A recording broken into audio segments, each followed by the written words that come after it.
are literally thousands of books, manuals, videos, seminars, multimedia, and other training materials relating to back injury prevention. There are many thousands of doctors who treat back pain.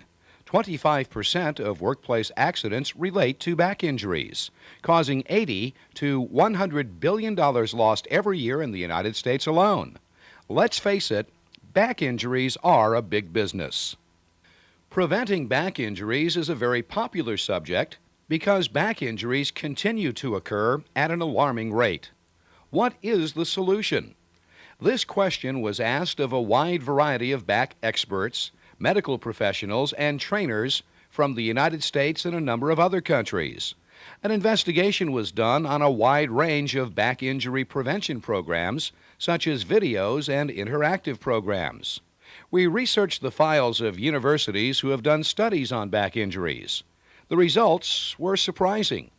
We discovered that very few safe lifting training programs actually reduced back injuries. We learned, without a doubt, each individual is absolutely the most important ingredient of any safe lifting program. If you follow the information provided in this program, you'll be on your way to reducing your exposure to back injury in the workplace and elsewhere in your daily life. Of course, if the information we provide conflicts with your company's policies or training, always follow your company's procedures. You should always consult with your medical advisor on any medical questions such as proper exercise, medication, and treatment. This program is simply a guide to develop your own back injury prevention techniques. In this program, we'll take a look at some back care tips, back anatomy, back mechanics, and general rules to follow when lifting. If you use this information, you will find back injury and back pain will be greatly reduced or eliminated. Doctors who treat back injuries and back pain generally don't agree on the same approach and method of treatment. In all back injury cases, however, doctors all agree that exercise is the key to back injury prevention. In the real world, we know that most people don't exercise enough, and there is nothing we can do or say to improve the statistics. All we can do is report that proper diet and exercise will go a long way in preventing back injuries, and it's your personal decision to take this advice. You're the only person who can motivate yourself to exercise. If we show you patients in hospitals or in wheelchairs from back injuries, this wouldn't be enough motivation to exercise. You have to want to exercise, and this motivation can only come from you alone. Okay, how about these two pictures? Which one of the two is lifting properly? The one on the left or the one on the right? We'll come back to this question a little later so you can think about it. One of the most important steps in preventing back injuries is to understand how the back functions. When you fully understand the parts of the back and how they interact with each other, and you practice with this knowledge, your brain automatically reacts to properly lift the object and protect the entire back system.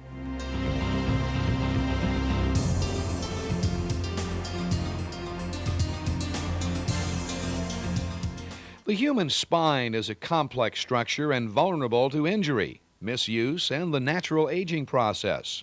Part of the reason for this is the dual function of the spine. The back must be mobile so you can move around, and the spine must be stable so you can remain upright all day.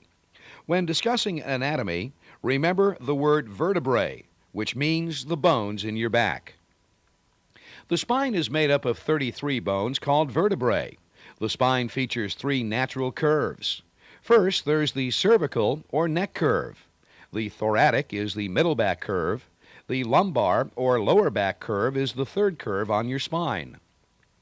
In a normal, healthy spine, the cervical and lumbar sections curve forward, while the middle back section curves backwards. The cervical spine is the top 7 vertebrae in the neck area. These are small bones that allow us to turn our heads freely, while the rest of our back remains stationary. The neck is particularly vulnerable to injury because these bones are smaller. The middle spine is made up of the 12 vertebrae in the upper back. Each vertebrae is attached to a rib. The lumbar spine, or the lower back, consists of the next 5 vertebrae.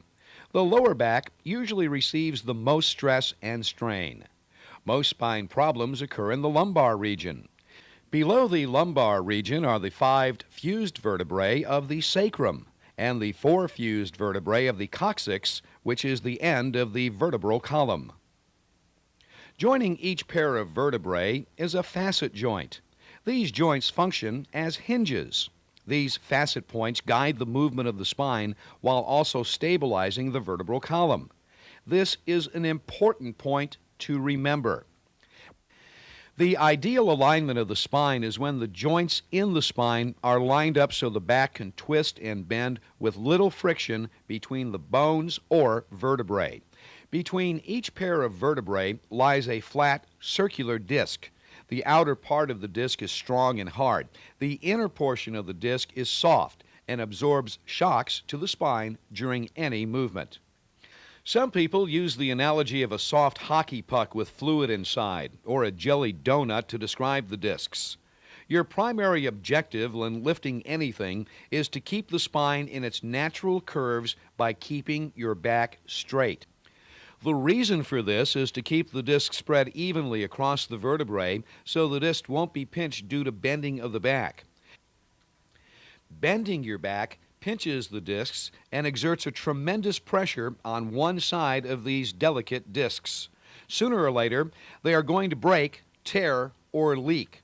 When this happens, you experience back pain and other major problems with your back. 2 ligaments run the length of the spine and help hold the vertebrae together. Ligaments expand as you stretch your body. There are smaller ligaments between each vertebrae. There are also small muscles in the back that span 2 or 3 vertebrae that allow the body to straighten up and lift objects. Other muscles, including the abdominal muscles, are in front of the body, and that allows humans to bend forward as well as provide support for the back. These abdominal muscles should be strong. If they're not, there is an increased chance of tearing these muscles. You can strengthen these muscles by exercising. If you stretch too far, ligaments and muscles can tear and cause pain. Ligaments and muscles will generally heal themselves, but you're in pain until they heal. Tearing ligaments and muscles, also known as sprains and strains, is the cause of the majority of back pain or injury. Major ligament tears may require surgery for repair. So far, you can see the vertebrae, discs, ligaments, and muscles are an integral part of all human movement, such as bending, lifting, twisting, sitting, sleeping, and standing. This tells us each part of the back system is critical to good back health. If one part of the system is damaged, then the whole system can't function effectively without some type of pain. The vertebrae surround and protect the spinal cord, which is the column of nerves running from the brain. Peripheral nerves branch off from the spinal cord, with their roots passing through the vertebrae, extending all over the body. Unfortunately, this means that pain from a back problem can also travel to and affect other parts of the body. This points out the need to protect the entire back system and not just one particular part of your back. You've probably been trained on back safety so many times you're tired of hearing "bend your knees, not your back," or similar training tips. These are good tips and rules, but researchers are finding that these types of training programs have not reduced back injuries. These programs are better than none at all, but to really stop having back injuries, you have to look at the entire back system. And that's what this program is all about. How to actually prevent back injuries and back pain by protecting the entire back system. Again, you are the critical ingredient. If you don't use this information, nothing will work.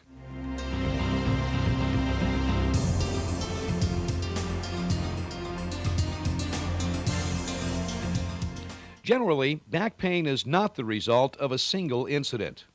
Rather, your back deteriorates from repeated wear and tear over the years, making you more vulnerable to serious injury and back pain. Stress on your back comes from excessive forward bending or heavy lifting, sitting, and standing on your job. Poor posture and sports that involve impact or twisting can cause stress on your back. Let's take a look at the causes of back pain in a little more detail.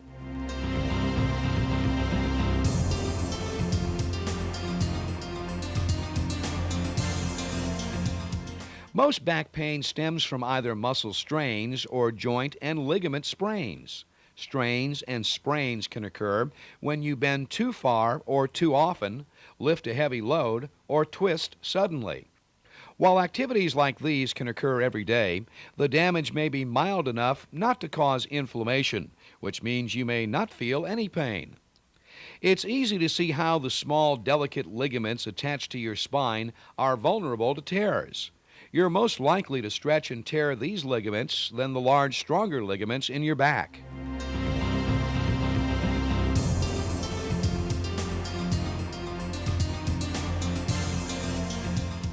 A painful disorder of the back can be the result of a ruptured or torn disc.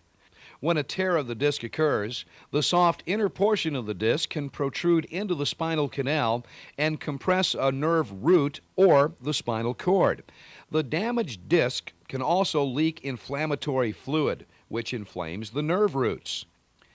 If the herniated disc is in the lower back and the nerve root is compressed, you may feel the pain or numbness running down the back of the leg. This is referred to as sciatica. Like muscles and ligaments, they heal by forming scar tissue, which is weaker than normal tissue.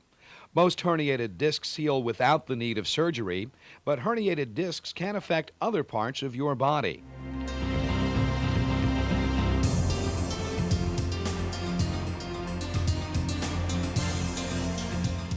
Okay, in the pictures that we showed you earlier, which of the two pictures showed the person lifting properly, the one on the right or the left? Actually, neither one was using the proper technique. You'll notice that the loads are not against the body. The loads were fairly close, but not against the body. Even if the load is only a short distance from your body, you're not lifting safely. Take a look at our simple stick demonstration. If you hold the load at the end of the stick, what's happening? The stick is bending. That bending is just what your back is doing when lifting with your back. At the least, more pressure is being applied at the point where the stick is being held. Okay, what if we hold the load close to the base of the stick? You can see that very little pressure is exerted at the base, and the load is much easier to lift. It's simply body mechanics and engineering. Remember the pressure applied to your back when you lift anything? Ergonomic engineers have determined that there is a 10-to-1 ratio of back pressure to the weight of the load you're lifting. This means that if you use the proper lifting technique and pick up a load that weighs 50 pounds, you are exerting about 500 pounds of pressure on your back system, which includes muscles, ligaments, vertebrae, and discs. Now, that is considering you're using proper lifting techniques with the load against your body. If you're using improper lifting techniques, the pressure applied to your back can be increased 5 to 50 times. Look at this person holding the load with the arms outstretched. Can you guess the pressure on the back from this 20-pound load that is extended far from the body? The pressure would amount to probably about 1,000 to 1,500 pounds on the back for this 20-pound load. How long can you hold a load that is outstretched from your body? A much shorter period of time than if you held the load against your body. When lifting, bring the load against your body. This one simple rule will greatly reduce the pressure applied to your back system, which includes ligaments, muscles, discs, and of course, the spine and nerves. The load against your body are the key words to remember. Now, you've heard this tip before. Keep your back straight when bending down to lift. Exactly what does that mean? Is this what they mean by keeping your back straight? No, you would be hard-pressed to lift anything in that position. It means that you want to keep your back at its natural curvature when you bend down to lift. Looking at this spine, you can see that it's straight and in its natural curvature. The discs are spread evenly across the surface of the vertebrae. If you compress your back by lifting a load, the discs will absorb the load evenly across the entire surface of the disc. This is extremely important information to remember. It's one of the major back injury prevention techniques. So, as an example, let's demonstrate the importance of spreading the discs evenly across the bones. We'll use an automobile jack positioned on a piece of wood. You have a flat tire and need to jack up your car. When you set the jack in place, you want concrete or a good stable surface so the jack won't slip. Let's put a piece of wood under the base of the jack. The heavy pressure of the vehicle is transmitted from the vehicle down through the jack support to the jack's base. By having a stable surface under the jack, the entire weight of the vehicle is distributed evenly across the surface of the wood. This is pressure per square inch. The more inches you have to support the weight, the less pressure is exerted on one point of the surface. Large construction cranes spread the weight of the crane and load by using outriggers to make it more stable. You should consider the same thing, only using your knowledge of back and proper lifting techniques. Just imagine the jack support as the spine and the wooden block as discs. What happens if you put the jack base near the edge of the wooden block? The entire pressure of the vehicle is exerted directly to one small section of the wood base. The pressure per square inch is tremendously increased at that point. When you exert pressure on only one side of your discs, the discs are going to deteriorate, leak, or herniate. To prevent this from happening, keep your back in its natural curvature. This is accomplished by bending your knees and tucking your chin in towards your body. You can see that by bending your legs to squat down, the spine remains in its natural curve, with the disc spread evenly across the bones. This results in reduced pressure on the back system. Another advantage is that you are allowing your legs to do the work. The legs are much stronger than your back, so you want to use that leg power as much as possible. The next immediate problem arises if you fail to maintain the load against your body when you stand up.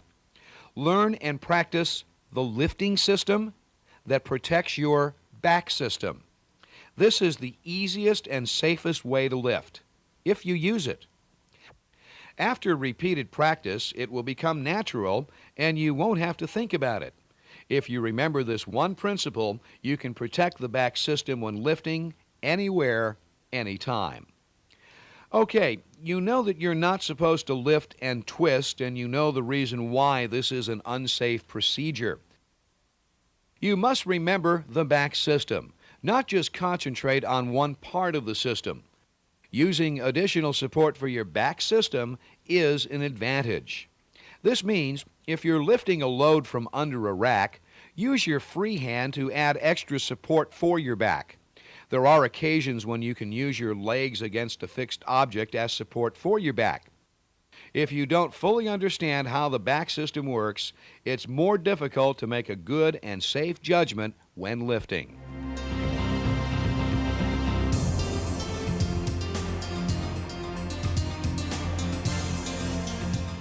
There isn't a doctor in the world who can prevent back injuries. There isn't a training program, a pill, medicine shot, or anything else that can prevent back injuries. Only one person can prevent back injuries. You guessed it, you're the only one who can prevent back injuries. If you lay in bed for 24 hours a day and did nothing, that wouldn't prevent back injuries. Lying in bed 24 hours a day would be very disastrous to your back, as you would not get any exercise at all. This training program can only provide information, techniques, education, awareness, and ideas that can help you prevent back injuries. We know that if you don't exercise regularly, this program isn't going to motivate you to exercise. In this case, you're about 50% on the way to a back injury or pain. Now, those people who do exercise regularly and use this information religiously, their chances of a back injury is greatly reduced. There are no guarantees, but you're giving yourself a 99% chance of staying away from back injuries and back pain when you use the lifting system. The process of eliminating back injuries does not begin at work. Only 1/3 of your time is spent at work and the rest of the time elsewhere. So let's explain the entire process, of which exercising regularly is the first component. This doesn't mean you have to work out at a gym or do anything spectacular. The stomach muscles or abdominal muscles must be strong to support your back. The lower abdominal muscles are especially important because they form a muscular brace for your back when properly activated and strengthened. The large muscles of the hip and thigh should be strong, which will protect the spinal joints and back muscles from injury. Daily exercise, particularly stretching exercises, will keep your body tuned for the day's work ahead. Even doing short exercises every day will help strengthen your back.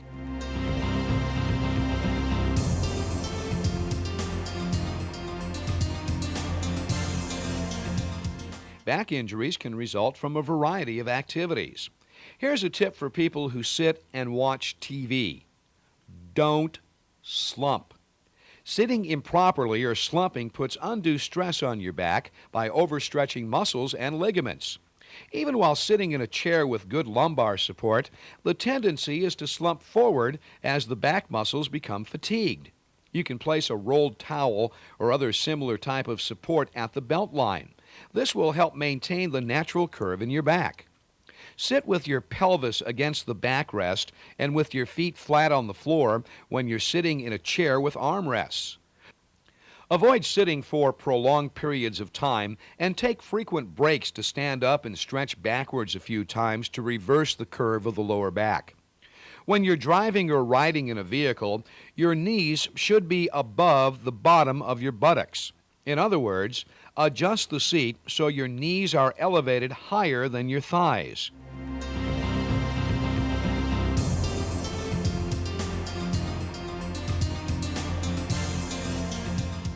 When you're standing, keep the back in its normal curvature. Wear comfortable shoes with good arch supports and low heels. High heels may cause the low back to arch improperly, causing an unsafe posture. If you're required to stand in one place for a long time, rest one foot on a stool or lower shelf and frequently shift positions. This helps maintain the normal curvature in your back.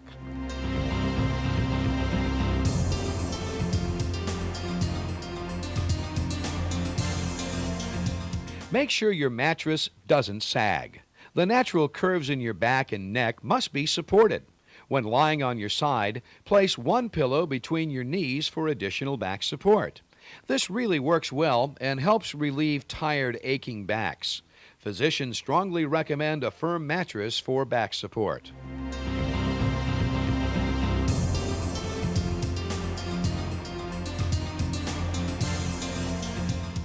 Many of you may work with computers either at home or work. Some tips for these people include keeping your keyboard directly in front of you. Depending on the type of work performed, keep the screen at a comfortable distance. The top of the screen should be at eye level so the neck is maintained in a neutral posture. Your wrists must remain in the neutral position. This is done by keeping your wrists straight and not bent forward or backward. Ideally, an office chair should have adequate heights, adjustable armrests, and an adjustable seat pad and seat back. The height should be such that your knees are level with or just slightly below the level of your hips. This takes pressure off your back.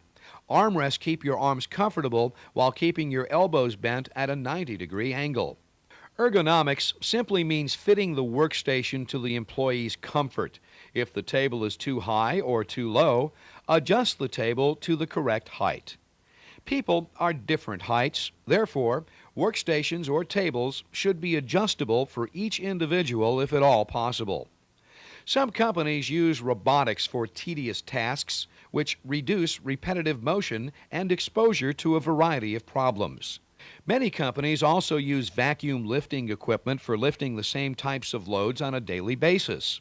The vacuum lifting equipment is placed over the load, a button is pushed, and the vacuum machine lifts the load. Cranes and other lifting devices have been around for many years to lift heavy loads. Material handling equipment and devices can be used for small loads as well. This is just one more method of taking the pressure off the back system.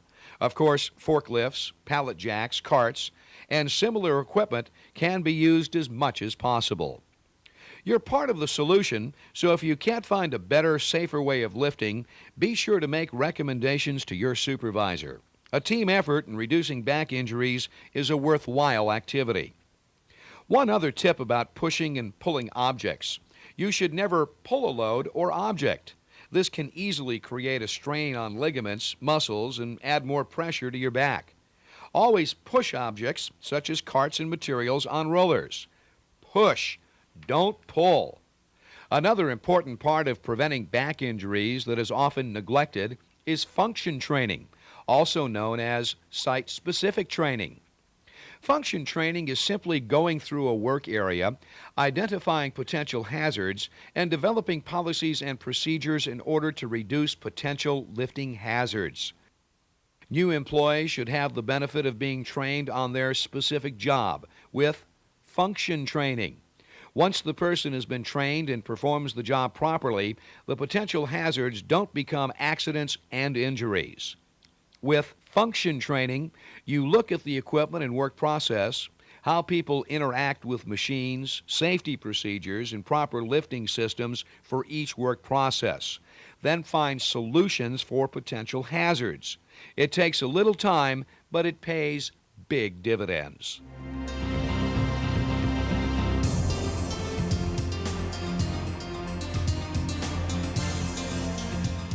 Body mechanics is simply keeping your body in a proper position that keeps the back in its natural curve with all the body parts working in a safe and proper manner. On a daily basis, you're lifting a wide variety of objects other than boxes from the floor. Use what you've learned about your back and good judgment to find the safe way of protecting the back system when you are lifting anything. Twisting and lifting can cause serious injuries because your back has so many delicate parts, such as bones, ligaments, discs, and nerves.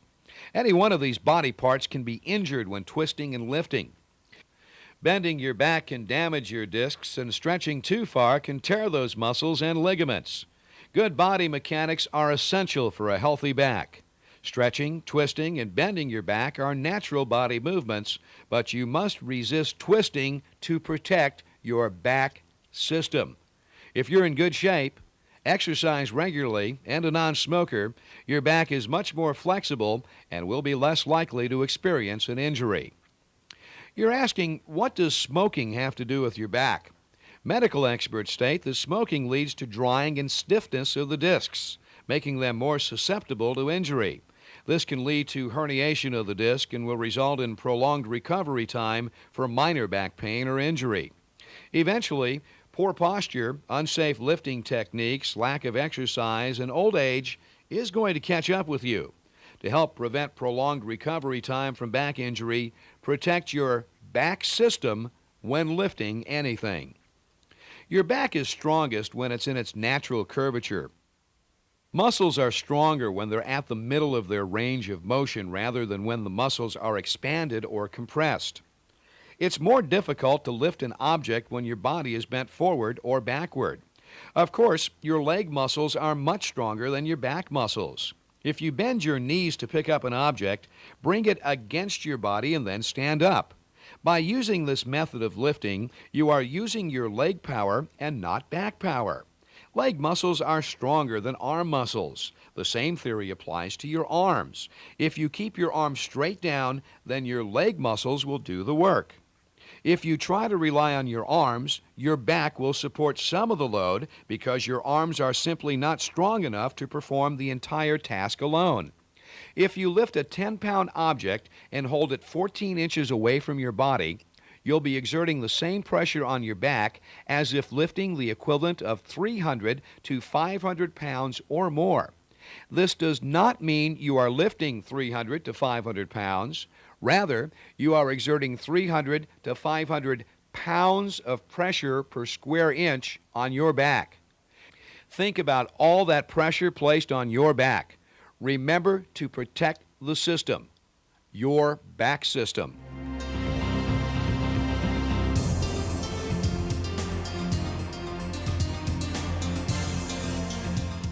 What about frequency of lifting? Lifting light objects many times can cause as much strain as lifting one heavy object. This means that no matter what you lift, you should use safe lifting techniques and maintain your back in its natural curvature. There are millions of objects that are lifted every day with almost every conceivable lifting situation. There is nothing more effective in reducing exposure to back pain or injury than a person who has the knowledge of how the back works and applies this knowledge in every lifting situation.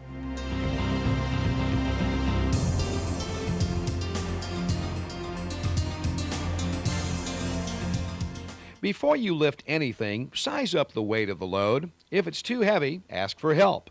Look at the size of the object you're going to lift. Can it be lifted safely?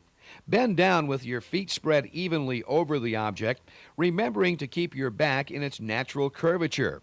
Get a good firm grip and then lift the object against your stomach. Then stand up and allow your leg power to do the work. Do not twist while lifting.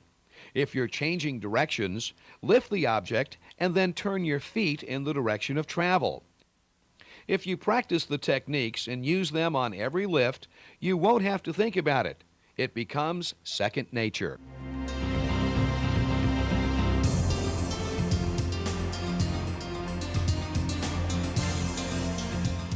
There are millions of back belts in use throughout the world today. Some organizations have found the belts greatly reduce back injuries.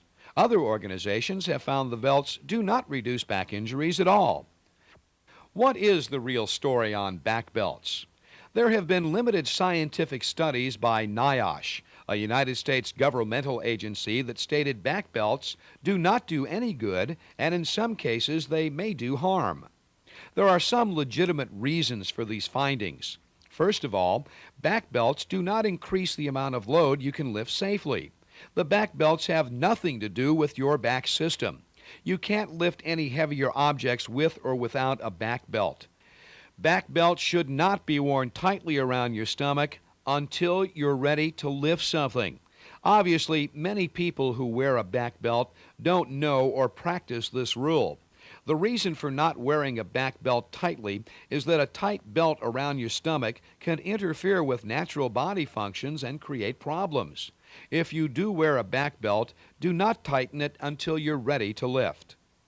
How does a back belt help you reduce back injuries? By far the most important service back belts can provide is to help you keep your back in its natural curve. The larger the height of the belt, the better they keep your back straight when bending down to lift. What's the answer? If your organization believes back belts help reduce back injuries, then follow your company's policies and rules. If you don't use back belts, follow your company's rules relating to safe lifting. The decision to wear or not wear back belts is your organization's responsibility.